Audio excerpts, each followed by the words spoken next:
Hello. Oh, are we too close? Or a little close? Oh, there we go. Okay.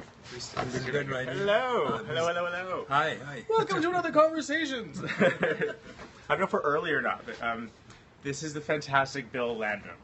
Amazing, wise, wonderful man, teacher, choreographer. Hello. Hi. Are you in the camera? I'm in the camera. Okay. I'll be popping back and forth. Oh, I love you too. Mwah. I'll be popping back and forth reading these little things here on the screen. Great. Got it. So it is such a treat for me to have you here and be able to talk to you. Hey, fellas. And be able to talk to you because you have this wealth of information and knowledge that is just extraordinary. And I think what a lot of... Hi, Mexico. And I think what a lot of people don't realize is sort of like in our industry, certainly, is the backs that we're standing on. You know, that we are literally, our lives and what we do and our knowledge and our art is built on teachers and choreographers like you who've given knowledge forward. And thank you. Well, thank you. And I think from my part, I feel the same with my mentors. Yeah. I come from an incredible background of incredible people and dancers. And so, it's the continuum. So, what we're going to talk about today, well, Bill has an extraordinary history with, the Doors and Great Balls of Fire and videos for, like, Jimi Hendrix. And, I mean, just amazing things. Wow. Thank you. And with his wife, Jackie Leonard, who's no longer with us, but she's always with us in spirit. And what I wanted to focus on today, just outside of the industry, was just this special... First of all, start with this special story and bond between him and his wife, Jackie, because theirs is truly one of the great love stories of the century. And it's just so inspiring and ahead of its time and groundbreaking. Like, if a relationship and love can be groundbreaking, that's you guys. Thank you. Yes, I feel that. I mean, I take for granted to a certain degree. I'm always confused when people talk about the trouble with relationships and love because I don't ever remember having that. It was always so easy. What would you like to hear? How we met? Okay. Or... Tell the story about how you guys met because that's just so awesome. Okay. Well, I love the story too. It was fun. I'd been living in Europe during my 20s, in France mainly, in the Middle East, and I suddenly decided to come back to America and rediscover my roots. And I got this wonderful job, and the producer said, we have to find the right dance partner for you. And I said, okay, I'm going to start looking around. So I started going to dance studios and around Los Angeles. I'd come from Paris, and I didn't really know the scene, what was happening. It was the 1968 at that time, so there was a lot of rock and roll, and I had been into Charles Aznavour, Jacques Brel, and Edith Piaf. I didn't know from, rock and roll in America. And so I started looking around, and I went to this one dance class where supposedly all the great gypsies were going to study, Bobby Vanna's class. And there's this incredible girl, she's dancing, and everybody's oohing and eyeing, and she was very, very sexy, and she had, the bangs down to here, and the long hair, and short top, and 18-inch waistline, and striped jazz bell-bottom pants, right?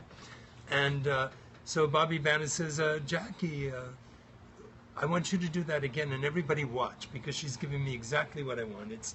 She has the sex appeal in it, the line, everything. She said, oh no, I couldn't possibly do that. And he said, why not? And everyone in the room's looking around like, yeah, why not? And so she said, well, because it's very sexual, and I'm a bit horny, so I don't think I could do it again. And everyone was, oh, okay, Jackie. And so she walks away, and I'm leaning against the ballet bar, and she walks by me, and I said, maybe I can take care of that. And that was the first introduction. She walked back and very slowly looked me and raised her eyes, and I don't see the eyes, actually, it was the veins. And finally, when her eyes met like that, she said, you whore, And I went, oh my God. She recognized the true essence of me. And it was love. And it was love at first sight. And I swear to you, there's a lot that happened after that, obviously. We had our dates, and romance for about 3 months. And then we got married 3 months after we had met. But that was our first initial meeting, was I could take care of that, yes. Oh my God. So how long were you guys together? 40 years we were 40 married. Yes. years. 40 years. And it was 24/7. The first year we were married, it was strange because I'd go off to one studio to work and she'd go off to another, and we'd come back and we'd try to tell each other what our day was like, you know. And in the business, that it's weird because what you have to be there kind of thing. It's not interesting to just hear about. And we decided, you know, we were both in our 20s. She was 25, I was 27. We said, look, you know, this could turn out to be not too bad. I mean, bad. We should decide on working together, you know. And from that day on, we said we won't accept any work unless they hire both of us. Listen to this. Listen to this. This is so important. And there were, you know, a few months where we didn't have much work and we're going, maybe we didn't make the right decision, maybe we should accept some work here. But then suddenly people said, no, they're both great dancers. Hire him, hire her, you know. And after a couple of gigs, it just became the Landrums. It was no longer Jackie and Bill. We wound up working continuously together. Eventually, you know, actually our choreographic career started because we went to France. I wanted to show her my world a bit there, which was a mistake. She didn't want anybody interpreting her English. So we came right back to the States where she could say what she wanted to say. And but while we were there, we were asked to teach a lot. And so we'd say, okay, well, basically it was me. I had the reputation. They asked me to teach, and she didn't know what to do with herself. And I said, no, let's teach together. So she said, everything. Oh, everything. Together. They did everything together. Everything, really. And so in the beginning, it was funny. I would do a count of 8 of choreography, and then she would do a count of 8. And by my second count of 8, she said, I don't like that. We should do this. So I realized that she had more influence on me. And I go, okay, look, why don't you just teach the class, and I'll walk around and correct. Well, that turned out to be a blessing because it's what I like to do. She loved to create. I loved to direct. It was a perfect match.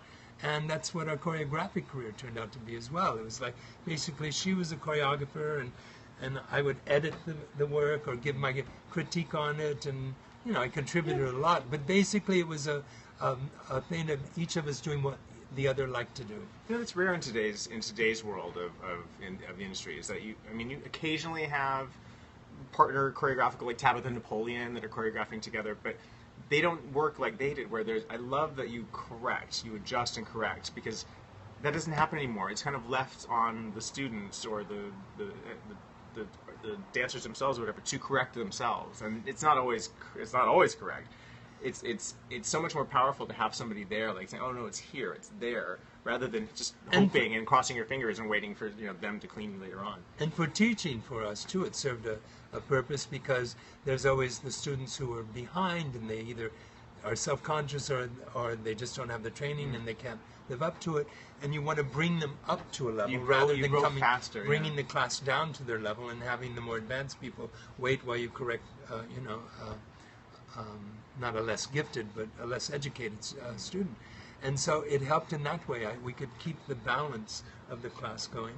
And also, as a dancer, I remember all I ever heard was, keep trying, you'll get it. Keep trying, you'll get it, which doesn't work. It's like you're either doing it correctly and practicing the good, or you're practicing the bad, And that was a way of keeping the guidance happening, because I don't think you can teach anybody anything. All you can do is guide them through the territory that and share your experience.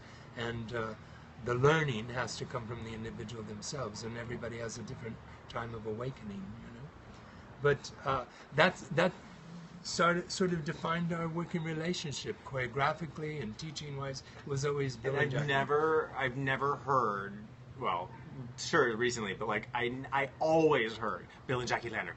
Bill and Jackie Leonard. The Landrums. Bill and Jackie Leonard. Like, it was like one word. Right. Like one word. They used to call me Jackie.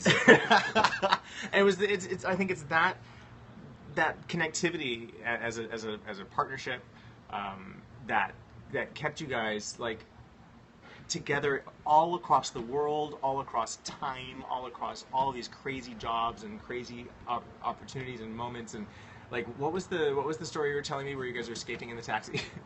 Oh my God, the south of France. Yeah, because at one point we had been asked to teach in the south of France, and do these concerts, and of course none of the monies came through. And if any of you have experience in the south of France, you know, breakfast is like $100, you know. So you need money to live in France. And so there were two girls who had been in our class who were beautiful girls from Monte Carlo, and they had proposed to us, if you come to Monte Carlo, we have a television show we want to do. We want you to choreograph it and help guide our career. We want to become stars. Well, we didn't have any money. We thought, okay, this is good. And the mother owned a hotel, so we went and we stayed in the hotel. We gave them, Jackie did their hair, their makeup, we did their costumes, choreographed, gave them dance classes, singing lessons, whatever, did their TV special, and then took them to Paris. And we had a photographer friend of ours come in and photograph them, beautiful photos, which turned out to be the calling card for all these interviews in Paris. We wound up getting them a record contract and getting them a career started. We come back to Menton, which is where they were from, and we say to the mother, who was financing this whole thing, well, we've done it, now we're going to leave, you know, pay us our money, you know. She said, what? My daughters have to move to Paris? They're leaving me? It's all your fault. We go, that's what they wanted. They wanted to be stars. We're making them stars. They have a career, you know. It's like, and the mother says, I'm not paying you any money. In fact, I'm so upset, you know, I'm losing my daughters and it's all your fault. You owe me $6,000 or whatever it was, I don't remember, in hotel bills for the month or 6 weeks we stayed there. We said, that was part of the deal, you know. It was a total freakish thing. So, as it turns out, the father of these two girls was very much into the French mafia there. So now the mother's going to call and she's going to strong-arm us, you know, and we're going, we don't need this, right? So we called a taxi cab. Jackie went up and packed her suitcases while we were trying to appease the mother. We wound up escaping out of this hotel, suitcases in hand, into a taxi cab, out into the night, not knowing where we were going to go. And we wound up going to Barcelona, Spain, took the cheapest train we could find to get there. But it was escape in the night for fear of being arrested or whatever. The mother had concocted this story. I don't know if that's a fun story or interesting. It was fun to live. I mean, it was the moment that stuck with me was when you guys were in the car and you like yes. had no idea what was going to happen next. Like you didn't know what was coming, and you literally just we couldn't look at each other. We literally couldn't look at each other because we didn't know. And I remember our hands just reached to the center of the car, and we grabbed each other's hands, and we'd look out the window and say, "Are you all right?" And, yeah, I'm okay. Are you okay? Yeah, I'm okay. But we didn't dare look at each other. It would have been too much. All we could do was hold hands, knowing it would be okay because we could hold hands. And the lesson we learned after that, many, many times afterwards, not many times, a few times afterwards, we'd be in situations, for example, having an interview for a film that we suddenly in the interview realized we do not want to be a part of this. How do we get out of it? And so we'd call our agent and say, ask for 10 times the money. They don't have the budget. They'll turn us down and hire somebody else. And we would walk out always holding hands, knowing that life starts over from that moment again. As long as you can hold hands, life starts at that moment, you know. And that was something we had for the 40 years. It was like, I don't know, it was a beautiful, beautiful relationship. We were the best of friends and lovers and husband and wife, and it was great. It was great. Oh gosh, I've been so inspired hearing all of your stories about your relationship and over time, and it's those particular moments that like those moments where you connect and realize that it's all just stuff. You know, the industry's a very special place in the sense that it's challenging and it can be very fake, it can be very facade, it can be very fast-paced and unknown what's happening and everything, and in the face of all that, to have that sort of grounded connection is so we important. realized in the first year of our marriage too, you know, it was very interesting because first of all, everyone used to think it was my sister, not my wife, so they were always hitting on her, and then, you know, we were both rather attractive young dancers, and so we were always being hit on, and which was one of the reasons too why we decided to start working together, because it became awkward many awkward situations, be it with various stars, who, you know, or whatever. And we made a vow to each other, you know, that if we had a rough moment, that we had to sit down, roll a number, and you smoke it, at the end of it, you have to say what's in your heart, not what's in your head, but what's in your heart. And if you still want to leave, have a good journey, you know. And halfway through, we would start saying, "What is this about?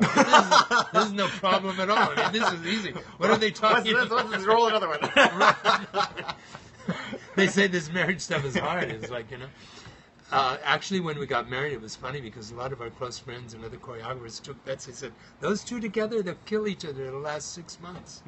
Well, it was exactly those dynamics, I think, that made it work, because she was so honest. You never had to go to bed at night wondering where you're going to be in the next morning.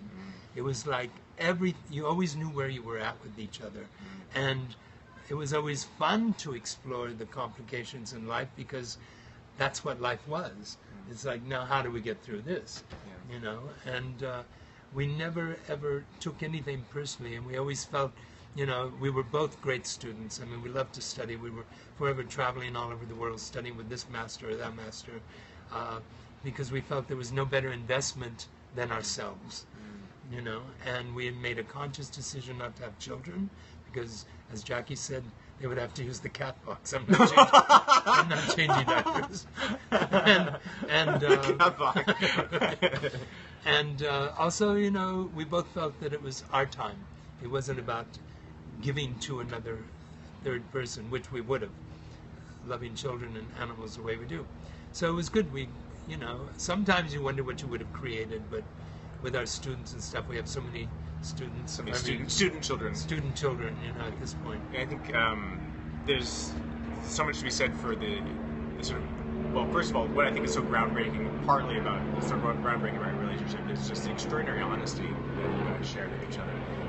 The extraordinary way that you, I mean, it's, even today, it's so rare to find people that can be so honest about what they want in their lives, that they can follow these really difficult to navigate paths as adeptly as you did. Well, I guess it does come under, you know, the word love again, because there is, you know, we both had individual careers, and I wouldn't use the word sacrifice those careers, because we built a third career, which was the Landrums, Jackie and Bill, which was just as rewarding as, in its own way, that any individual career could have been.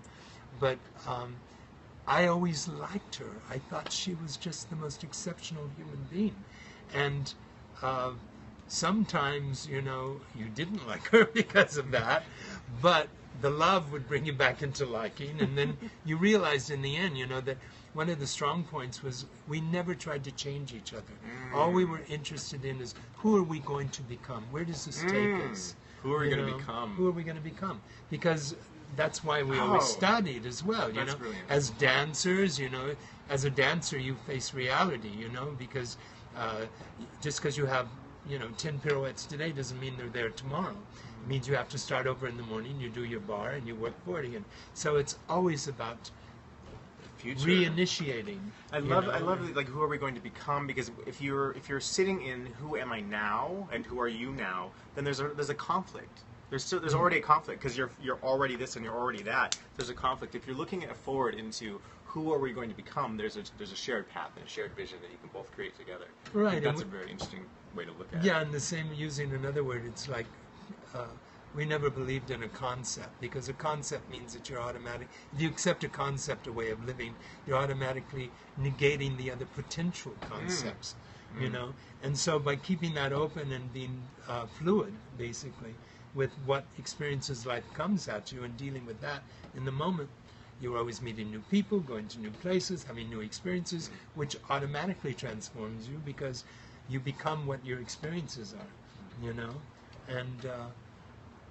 And there were times where we would find ourselves like, this isn't it, you know. And so we would instantly start exploring, break pattern, break mold. Like I remember sometimes in between choreographic jobs, or if we weren't working in a company or our company, we'd say, let's go study something we've never done. So we'd go and take a strange dance class, you know, because it was foreign. Shake it up. And then we always were shocked later when we would suddenly be offered a job Oh, they said hi. Wait, say that again. Wait, there was a question I didn't see. Oh, sorry. Hi, guys said hi. Go ahead, continue. No, only that suddenly we would get a job and it would require exactly that information. And we thought, well, that's weird, that was out of blue. We decided to do that, and now here's a job that requires that knowledge, So, again, being spontaneous and following your intuition was always something that we truly reminded ourselves, of, not to get bogged down with routine. You can't. Sometimes you can't force life onto itself. You have to just be open, like you just said, open to the complete potential of what's out there and what's available to you, and observe it as it comes. And that's partly how I see you guys with your relationship. You observed it as it came. You addressed it as it came. Yeah, and following your intuition, actually taking action on what comes your way. Because a lot of times, the procrastination or the fear or whatever just alters the whole thing, and you find... I remember. Which film did you enjoy most? What film did I enjoy? Yeah. That's a hard one, because the part of all the film work that Jackie and I always loved was the rehearsal aspect, being with the dancers and creating it. Once you get on set, sometimes you become a victim of egos, be it the star or the director or the producers, whatever. But I have to say, one of the first films that we had the most fun with, like doing the juke joint in Great Balls of Fire, as it turned out, it wasn't a great film, but it was certainly fun to work on, being in Memphis, Tennessee. Oh Brother, Where Art Thou was another fun one to work on, working with the Ku Klux Klan number, and Big Lebowski was also fun. That was great. Legendary. Yeah, but mainly all of the jobs, all the films we did, the fun part was working with the dancers. I remember we were always sad when rehearsals were over, because once you film it, it's gone. The experience, and everybody says goodbye, on to the next job. You create a family, and it's like, oh, wait, I miss you, and you're gone, and oh. Vince! That was fun. Vince has just joined. Vince just joined. Well, speaking of Vince, when Jackie and I did Men on Mulberry Street, the moonlighting thing. Vince and I go back decades. Yeah. I mean, we go back a good 40-something years, I think. But, and he danced for us a few times, which was great, too. You know what I want to hear? Tell everybody how you got Jackie. Like, how you, locked it in that house up in the I can tell this. Yes, please do. Well, you got to remember the period. It was the, early 70s, so we were young hippies, and there wasn't AIDS, there wasn't any of this cautious sex. We were love the one you're with. So we were, I would say, promiscuous in a selective kind of way. And I knew, and also at that point, she had just broken up with, his name just went out of my mind, Crosby, Stills, Nash & Young. David Crosby was her boyfriend, right? And she was with him when, their hit records started, and she was staying out with Dylan and Hendrix and the Beatles and all those people. She was one of the rock and roll ladies. Just those people. Right? Which was a world I didn't know at all, coming from Europe. And so I had a feeling when I saw her and met her that if I were to sleep with her one night, because word was out that she was seducing me, I thought it'll be a one-night stand and she'll go into her next beautiful boyfriend, So I asked her if she wanted to go horseback riding. I lived on a small ranch in Chatsworth at that time, a friend of mine's ranch, and I invited her to go horseback riding and have dinner. So I'm up at the ranch and I'm preparing the barbecue and this and that, waiting for her to arrive. And I'm out on the patio, and there's a long dirt road, curved road that goes up to the ranch house. And I saw this cloud of dust, and she drove, like a Corvette. She was a speed demon. And Beverly Hills license plate, right? With the bangs. She's speeding up, and I went, oh my God, there's a lot of energy coming up this hill. And I went, okay. So I went in the bedroom or the house, and I got totally naked. And I waited for her to knock on the door. And when she opened the door, I said, oh, come on in, I'm getting dressed, I'll be right with you. And of course she was shocked, like, the eyes went down and then they back up. And so she came in and I kept her waiting and I went and got dressed. And I said, okay, let's go horseback riding. She's like, what's going on here? So we come back to the house, we're having wonderful conversation, I barbecue, we have dinner, we're getting along great. There was obviously attraction, but I kept it from going there. And then it got very, very late and I said, you don't want to be driving home this late, and the traffic is so far away. And she said, no. And I said, well, spend the night. She said, okay. So I made her a bed in front of the fireplace, made it very comfortable, candles lit and all that. And I kissed her on the cheeks and I said, I'll see you in the morning. And I went in the bedroom and she told me later, of course, she kept waiting any time he's going to come back into this room. She said he never came in. And she said, oh my God, this guy's broke through all of my defenses here, So that was our first night together. It changed on the second date. But the first date, I just didn't want it to be a one-night stand. And it wasn't. It was great. That's awesome. Do you guys have any questions? What are you thinking? What is going on in your lives? What do you want to hear? Ask the wise man. Let's see. What else? I find it again, talking about love in the industry. It's like it's so hard. So I hard took to off my say clothes and they together. all left. So what happened? Like, bye. Hey. That's what about? I can't even see. You're so far away. Hi, love. How did it feel being nominated for an Emmy? Well, actually, it was very thrilling. It was exciting, because we were very proud of that piece we did for Moonlighting, and Oh, it was so good. yeah, and it was a classic in the sense that they first gave us like 2 minutes of music that Billy Joel wrote, and we choreographed it. The producers came down. They said, well, what happens next? We said, what do you mean what happens next? There's no more music. They call Billy Joe. They called Billy Joe. We need more music. So he said another 2 minutes. It wound up being, I think, 6.5 or 7 minutes long. Went from commercial break to commercial break, and was nominated for an Emmy, right? And so that was thrilling because we put a lot of work into it, and we had great dancers working for us, and it was Sandra Bergman and Jerry Mitchell who partnered her. Has since become a great Broadway choreographer. Vincent Patterson was a dancer on it. All these great people. So that experience. As far as being nominated for an Emmy, we were a bit disappointed we didn't win. We lost to the halftime or something of the bicentennial that Michael Peters choreographed, a mutual friend. So I had to congratulate him, but I wasn't really happy about it. We thought, how do you do halftime compared to a big dance number? But anyway, it was thrilling to be considered. What was this is good. What was your first dance job? My first dance job? Wait. In your 70s, do you still get up every day and do dance exercises or something? And did you ever know in your teenage years you were going to go so far? Yeah, well, first of all, I've been dancing and performing since I was 12 years old. As far as being in my 70s, yes, I put in at least 2, sometimes 3 hours a day in my body. But that I live in Mexico now, so I have a studio. I've seen him. He's not kidding. He does it every day. I love it because, first of all, when people say, how do you look so great for your age? It's like vanity first and refined maintenance. And refined maintenance means when you wake up in the morning, you say, how do I feel and what does the body need? And that determines what I do for the day. Sometimes it's just all water workout in the pool. Sometimes it's a combination of a walk in the jungle or on the beach. And I have a beautiful studio there, which I love because my friends like Vince Patterson and stuff come and visit, and they do their workshopping for their projects there. So there's always art in my life, and the house accommodates that. And Kevin spent wonderful time down there amazing. Riding, so got some beautiful riding done.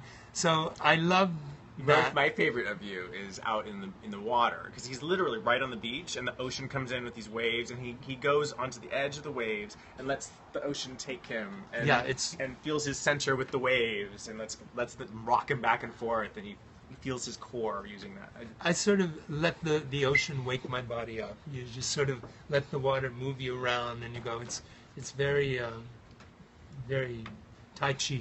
It's awesome to watch too. It's like, wow, what is he doing? And you're like, oh, I get it. Like, and you get so connected to his space and his environment. But as I said earlier, in terms of, I've always loved studying, and movement fascinates me, in the body. So I have integrated martial art training, tensegrity work, Feldenkrais, very little yoga because the other things I do sort of mixes that anyway.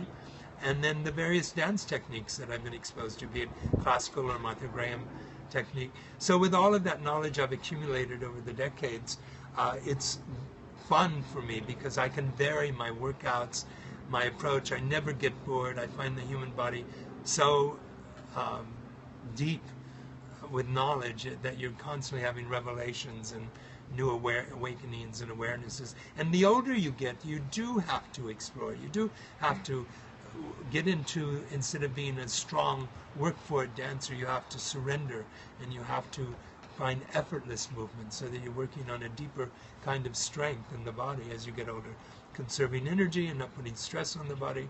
Like there comes a day when you don't jump anymore because you're afraid of landing. No, I don't do that anymore, So that's fun too, always having to be aware of, well, where's the body at?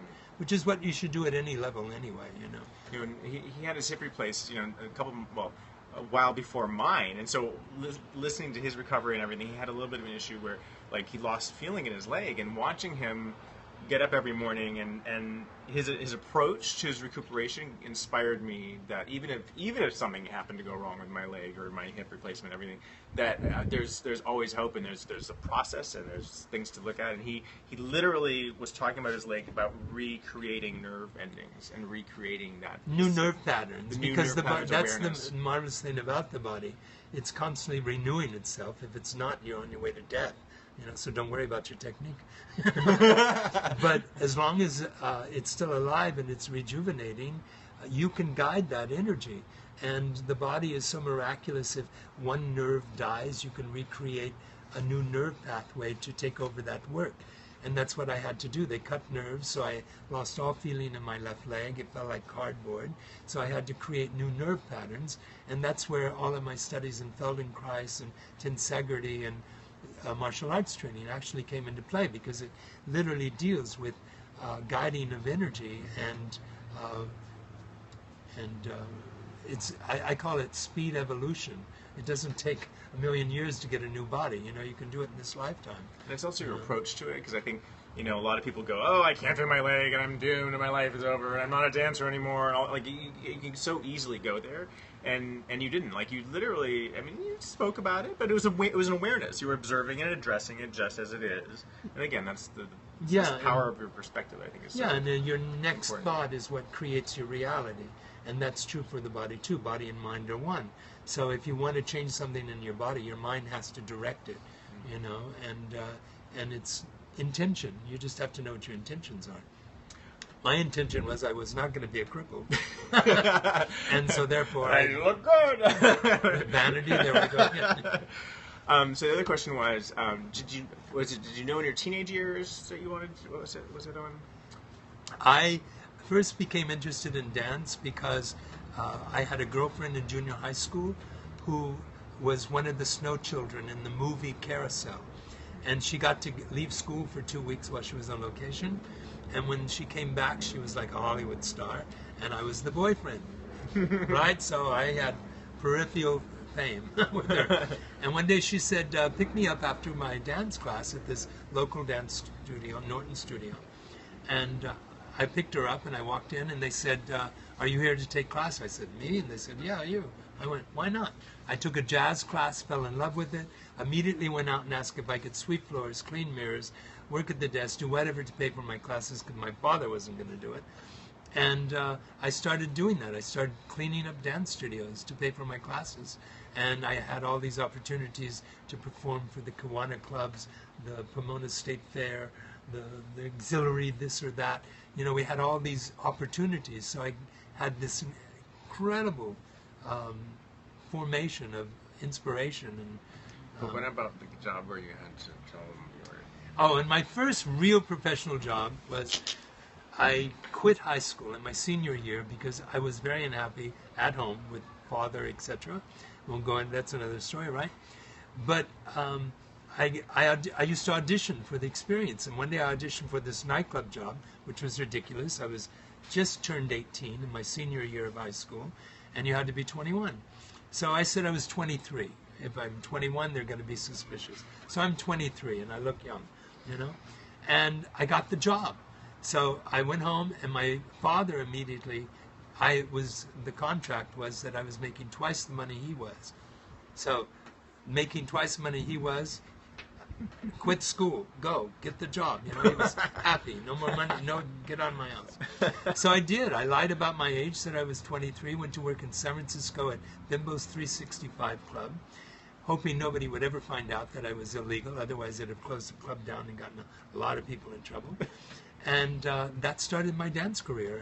Was a nightclub, wearing G-strings. I was body beautiful those days. Underage. You know, yeah.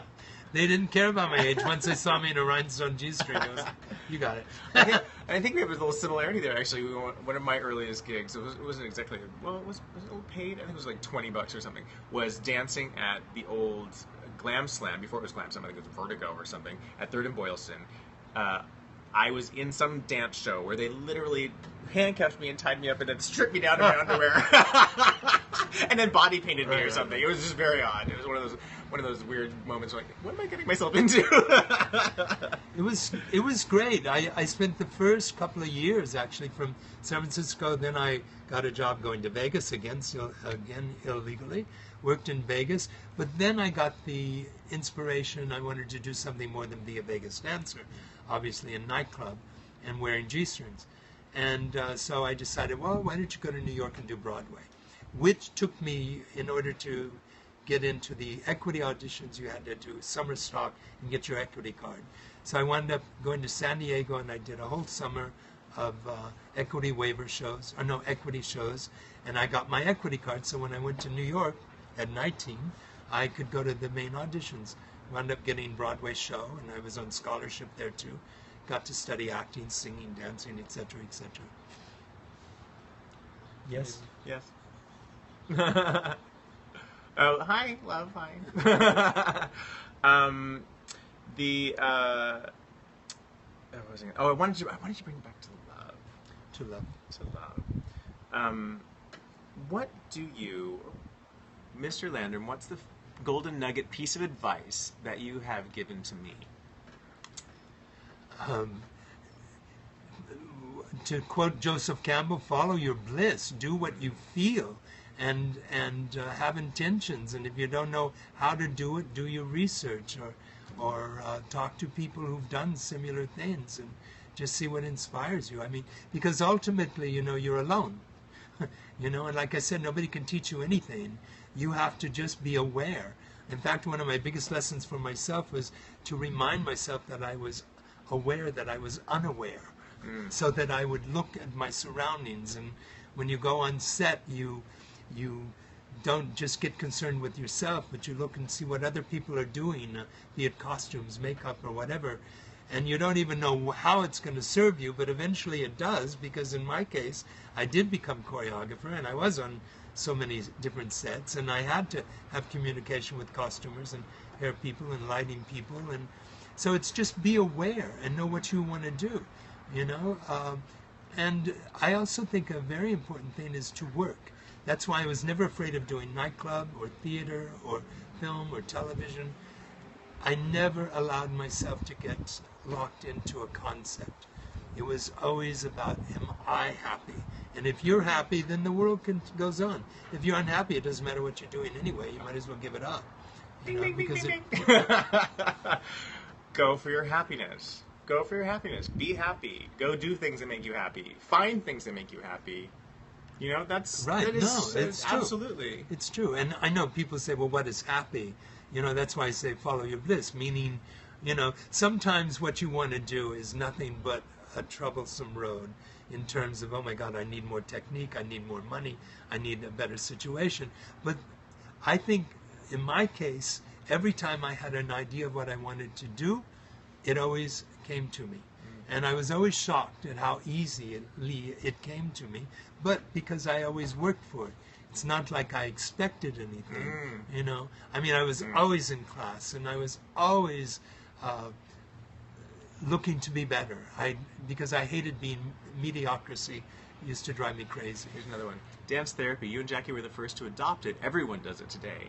Where did you get the idea? Of dance therapy? I always had a propensity to be curious of metaphysics. And so a lot of my reading was metaphysical. And that started making me explore more physics, and then in stage movement and the body mechanics and technique interest me because I was always curious. It's like, oh my God, the shape of that person's leg, and it's nothing like mine. And then I had some mentors along the way said, well, if you don't like it, change it. And then I realized that, it might take 10,000 tendus, but I can get that leg, because it's all about guiding energy. And the different modalities that I talk about, all influence me. And I just take the best of what I register for myself from each modality, be it Feldenkrais or martial arts or whatever, and I channel it into that intention of what I want for myself. Trying things on. Yeah. I see him trying things on all the time, listening and learning, and that's part of who you are as a person, is this journey of searching and looking for truth. Yeah, and really recognizing that there are no mistakes. I never ever saw myself as having made a mistake. There are times where I say, well, this ain't it, and I drop it. It's that easy. It's like, well, that was 6 months of my life, But then what you learned about it is you don't have to go there again. Right. Moving forward. Moving forward, Yeah. Well. Yeah. Well, you are. So that means again, and just in one more way that Bill's been such a groundbreaker, and truly, thank you for that. That exploration that you have in your heart, in your life, is. Again, it's inspiring because it shows that life doesn't have limits except for the ones that we put on it. Exactly. When you talk about the totality, some people call it God. I see it as energy, and it has full potential. And you or anybody else have equal opportunity to access that energy. And it's how you choose to use it that creates your reality. And that's why I say your intentions just have to be clear. And sometimes your intentions aren't very clear, and you get what you don't want, But again, right? that is not a mistake. Ding, ding, ding, ding.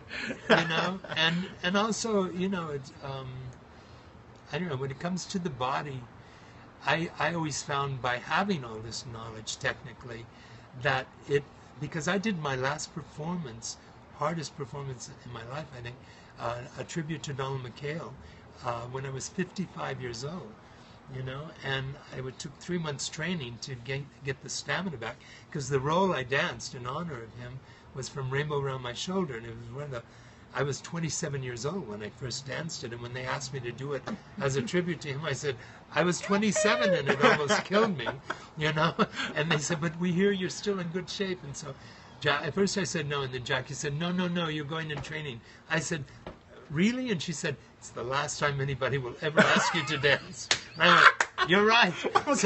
So we went into training for 3 months. I worked really hard and had this great performance, and that was my last performance at 55. But I attribute that to the fact that I always respected my body, and I never allowed anybody to put me in danger. I put myself in danger occasionally only because I wanted to. I wanted that experience, But I was always so grateful when they finally started passing some rules. You didn't have to dance always on concrete and things of that sort. And as a choreographer, that's one of the things, Jackie and I, we always respected our own bodies. So whenever we had a job and hired dancers, we always insisted that they be respected, And there were a few times where I wouldn't even allow the dancers to do the 3 o'clock call, because I said, no, they're going to injure themselves. You want this shot, you call them back tomorrow morning. Producers weren't always happy, and I didn't always work again for them. But that didn't matter anyway, Human beings first. It does take people standing up to the system to make a change, because I think often dancers get categorized as just bodies and not really human, and we're just sort of like we're tools to make something happen instead of actually realizing that we're actually human beings and that there are limitations on the physicality of what we do. We are superheroes, we are athletes, we're Olympians of what we do, but people think that somehow that means that we are outside the rules. Yeah, absolutely. You know, I mean, I used to be shocked sometimes when they would call you in at, 6 o'clock in the morning for makeup and stuff, and then you're supposed to film, and you get all warmed up, and then suddenly, oh no, we're changing the schedule, but the star has an interview. And so we have to shoot them first. And then suddenly you're, at midnight, and they want the dancers to dance full out. No time for warm-up. No, this has to change. That's been almost every job I've ever done. It's literally like, okay, you're ready? You're ready. Okay, good. Wait. Okay, wait. 10 hours later. Go! 20 minutes nonstop. Do it over and over again. Every shot. I know. Okay, so we'll wrap it up here unless you guys have any more questions. But again, we'll bring it back to love. And let's see. Let me think of a good love question. What's your advice to others out there for love and finding love? You talking about with another human being or love of the work? Well, it almost all connects because it's well, almost I see with you guys really it's then about loving yourself first and foremost, having respect for yourself and who you are and what you want out of life and your own journey before you can then reach out to someone else and find love and love for another person who's being that exact same thing. Well, I think what you just You're said. You're amazing, Mr. Landrum. Oh, thank you. I have to say that one of the things I shared with Jackie and what I admired so much in our relationship and what attracted me to begin with is that, and it wasn't ego, but we both really loved ourselves. She loved who she was, I loved who I was, and we thought we were tremendous gifts to each other. And we never ever abandoned that. Be a gift. I never abandoned that. I never, ever, and Jackie, I was never in awe of anybody above myself. I could respect them, admire them, be inspired by them.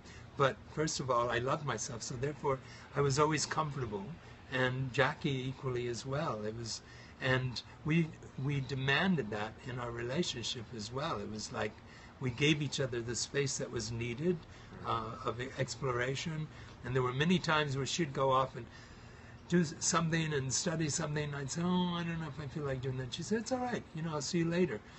And then suddenly she would come home and start sharing it with me. I'd say, that's not fair, I want to know that, So the next thing I know, I was at the next seminar, and just as eager as she was. So we always wound up sharing everything anyway.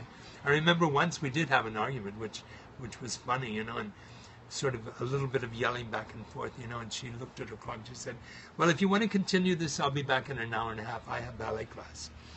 And I went, how can you leave in the middle of this? We have to settle this. She said, in an hour and a half, I have class, And it was like a reminder of me, yes, love yourself first, because if you don't love yourself, then you have nothing to give to anybody anyway, So. And life happens, and your commitments happen, your integrity happens, and if you're just being who you need to be and not letting this wrap you up in something that you can't get out of or something weird, then you'll be stronger. How I resolved that, by the way, is I picked her up after class and drove her to Big Sur. We had a wonderful weekend. So the makeup sex. The makeup sex. The makeup sex. In the forest, Pfeiffer Beach, and at that time it was in the nude. Except making love on the beach, you have to watch out for the sand. So what I hear in that little conversation is be a gift of space. Be a gift of space to another, where they can be all they want to be, and free to be themselves, and you're free to be yourself. Yeah, because like I said, it sounds strange, but when you die, you're the only one they put in the coffin, So yeah. It's really about your journey, and you happen to be sharing it with this other person, which enriches your journey on many, many aspects. But the bottom line is you're still alone, which is what I'm finding now that Jackie, it's been 7 years since she passed, and after I once got over the grief, and the main question was, okay, who are you now? Who are you, without her in this? And that's been an exciting journey as well. Because it only started when the realization that I love myself, and so therefore it was easy to involve myself in life again. Well, I wouldn't say easy always, but it made it possible to step out there again, you know. What, I'm going to say one last thing. What would you say to Jackie right now? In these 7 years you've learned with been without her, what would she was here, what would you say to her? Oh, it would just, you know, I don't know if they're the right words for it, but it's just like an incredible thank you, appreciation, and for this incredible journey, because with her, the combination of the two of us sparked all of these incredible experiences we had in our life that would have never been possible individually. They would have been equally probably as exciting and wonderful, but everyone's always looking for that soulmate. Everyone's always looking to somebody to share their life with so they don't have to eat dinner alone, all of that. It was like just having that human being that was there to share this incredible life journey. Yeah, so thank you, and I love you still. You know. That never changes, does it? No, and it's interesting. And every once in a while, you know, she comes in my dreams, and sometimes they're very funny. It's like, oh, really, you know? And then there are other times, oh, thank you. I was just thinking about you, and there you are. There you are. So, you know, and there's still times, you know, it's interesting, the spirit. I'll be in my house in Mexico, and certain music comes on, and I turn around and think you're just going to come waltzing out down the hallway, you know, with a flower in her hair or something, and she is. I can actually see her there for a moment, and it's like, so I'm so grateful, you know, that I had this wonderful human being in my life, you know, that's all I can say. We should all be so lucky. Yes, I would Amen to want that. everyone to have that. Have a wonderful, wonderful week. Happy Labor Day. Thank you for joining us. Mwah, mwah, mwah, mwah, mwah, mwah, mwah. Thanks. Bye. Oh, how do we do this?